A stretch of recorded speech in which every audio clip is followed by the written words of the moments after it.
Group में LIC और SBI के निवेशक के विरोध में जयपुर में कांग्रेस कार्यकर्ताओं ने अंबेडकर सर्किल पर एलआईसी कार्यालय के बाहर धरना प्रदर्शन किया। मामले में निष्पक्ष जांच की मांग की। धरने में जलदाय मंत्री महेश जोशी, विधायक अमीन कागजी, रफीक खान, पूर्व महापौर ज्योति खंडेलवाल, जयपुर हेरिटेज की मेयर मुनीश गुर्जर, समाज कल्याण बोर्ड की चेयरपर्सन अर्चना शर्मा सहित कई कांग्रेसी पदाधिकारी शामिल हुए। इस मौके पर पॉलिटिकल एडिटर योगेश शर्मा ने खाचरीवास और महेश जोशी से खास बातचीत की। दोनों ने कहा कि एक विदेशी कंपनी ने भ्रष्टाचार का खुलासा किया है। अब इस मामले में केंद्र सरकार अडानी समूह पर कार्रवाई करे। संसद में इस मामले पर चर्चा कराने से केंद्र सरकार भाग रही है।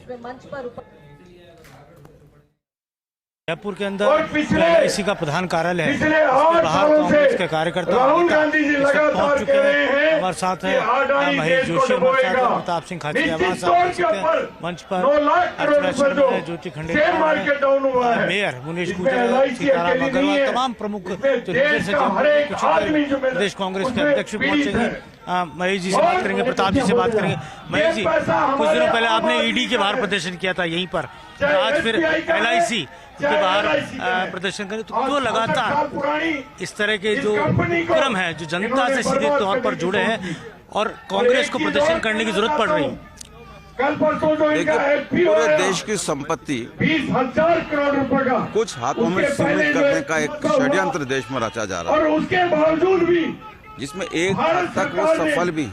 वित्त मंत्रालय ने 3200 रुपए में 1% लोगों के हाथ में 40-50% संपत्ति दी, और ये तो हमारी बड़ी विडंबना है।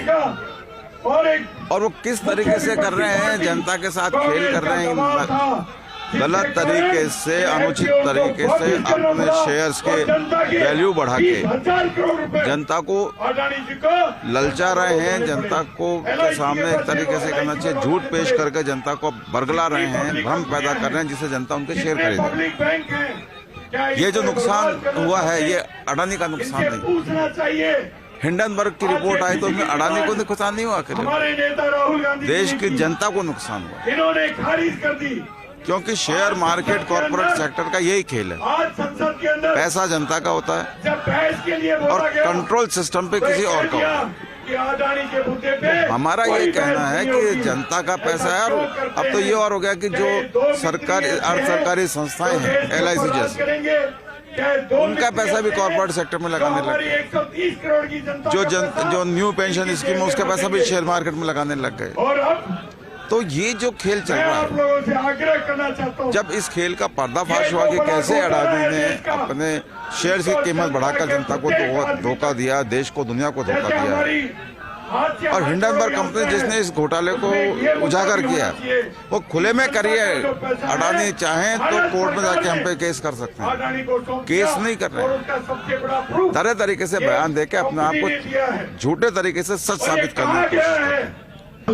हमारे साथ प्रताप सिंह जी खाचरियावास हैं, जयपुर के शहर कांग्रेस के अध्यक्ष भी। प्रताप जी, आप लगातार प्रदर्शन, और आप तो जयपुर में आपने तो लगातार प्रदर्शन किया, और अब सत्ता में होने के बावजूद भी कांग्रेस प्रदर्शनों की अफवाह बनी हुई है, तो क्या लगता है आपको जनता के साथ सीधे कनेक्शन कांग्रेस के इन प्रदर्शनों के जरिए हो रहा है? जनता की जो डिमांड्स है, जनता का जो पैसा है वो नहीं डूबे, इसलिए कांग्रेस ये तमाम प्रदर्शनों में हिस्सा ले रही है? देखिए, कांग्रेस की, योगेश जी, पॉलिटिक्स समझनी पड़ेगी। कांग्रेस का डीएनए और देश का डीएनए एक है।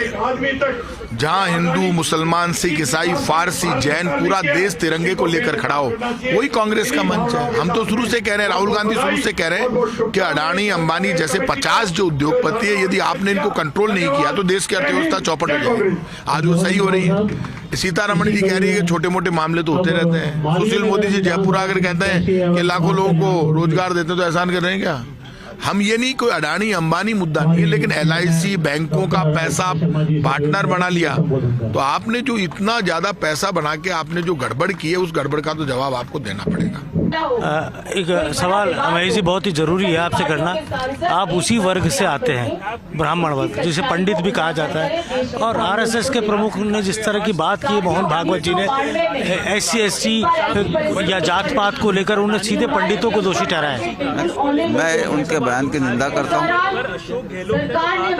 इस तरीके से किसी समाज को, और एक ऐसे समाज को जिसका देश की आज़ादी की लड़ाई में बड़ा योगदान रहा है, जिसने समाज सुधार में जिनका बड़ा योगदान रहा है, जिस वर्ग ने हमेशा दूसरों के बारे में सोचा है, ऐसे समाज ने जिसने हमेशा दूसरों के बारे में सोचा है, जिसमें त्याग बलिदान का इतिहास है, उस वर्ग की निंदा करना इस तरीके से, मैं उस निंदा करने वाले की निंदा करता हूँ। और मैं मांग करता हूँ भागवत जी को ब्राह्मण समाज से माफी मांगनी चाहिए। क्या लगता है कि कहीं एक जो आवरण बना हुआ है, उस आवरण को हटाने के लिए इस तरह की बात की गई हो? नहीं, इस तरीके के बयान से आवरण हटता नहीं है, आवरण बना हुआ है उन्होंने। वो खुद आरक्षण का विरोध करने वाले लोग हैं, वो खुद गरीब तबके का विरोध करने वाले लोग हैं, और वो इस तरीके की बातें करते हैं, तो ये हास्यास्पद भी है और निंदनीय भी है।